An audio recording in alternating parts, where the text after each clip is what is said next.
അധ്യക്ഷൻ, വേദിയിലിരിക്കുന്ന ബഹുമാനരായ പണ്ഡിതർ ശ്രേഷ്ഠരെ, ദക്ഷിണയുടെ നേതാക്കന്മാരെ, തെക്കൻ കേരളത്തിൽ നിന്നും വളരെയേറെ ബുദ്ധിമുട്ടുകൾ സഹിച്ച് ഇവിടെ എത്തിച്ചേർന്നിട്ടുള്ള മഹല്ലിൻ്റെ ഭാരവാഹികൾ, ഇമാമികൾ, സഹോദരങ്ങൾ, സുദീർഘമായി സംസാരിക്കാനുള്ള വേദിയല്ല. എന്നേക്കാൾ അർഹരായ പണ്ഡിതന്മാരും നേതാക്കന്മാരും ഈ വേദിയിലുണ്ട്. അൽഹംദുലില്ലാഹ്,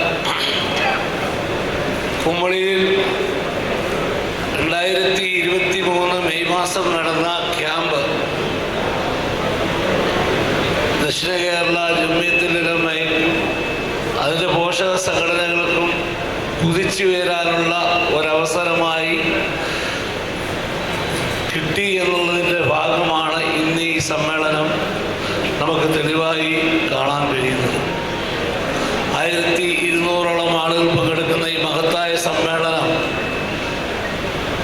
ജമാഅത്ത് ഫെഡറേഷൻ്റെ ആഭിമുഖ്യത്തിൽ സംഘടിപ്പിക്കാൻ കഴിഞ്ഞുവെങ്കിൽ ചോദ്യം ചെയ്യപ്പെടാത്ത ഒരു സംഘടനയായി ഇന്ന് നമ്മുടെ പ്രസ്ഥാനം മാറിയിരിക്കുന്നു എന്നുള്ള കാര്യത്തിൽ തർക്കമില്ല.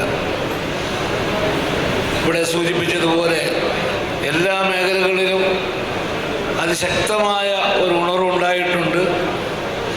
ആ ഉണർവിനെ സംയോജിപ്പിച്ചുകൊണ്ട് മുമ്പോട്ട് പോകാൻ നമ്മൾക്ക് കഴിയണം. അവിടെയാണ് നമ്മുടെ പ്രയത്നത്തിൻ്റെ ഫലം നമുക്കുണ്ടാകുന്നത്. അതിനുവേണ്ടി നമുക്ക് ഇൻഷാ അല്ലാഹ് കൂട്ടായി ശ്രമിക്കാം. മഹലിൽ നിന്നും വന്ന ആളുകൾക്കൊക്കെ പ്രയോജനകരമാകുന്ന നിലയിൽ തുടർന്നുള്ള ക്ലാസ്സുകൾ ഉപകരിക്കപ്പെടട്ടെ.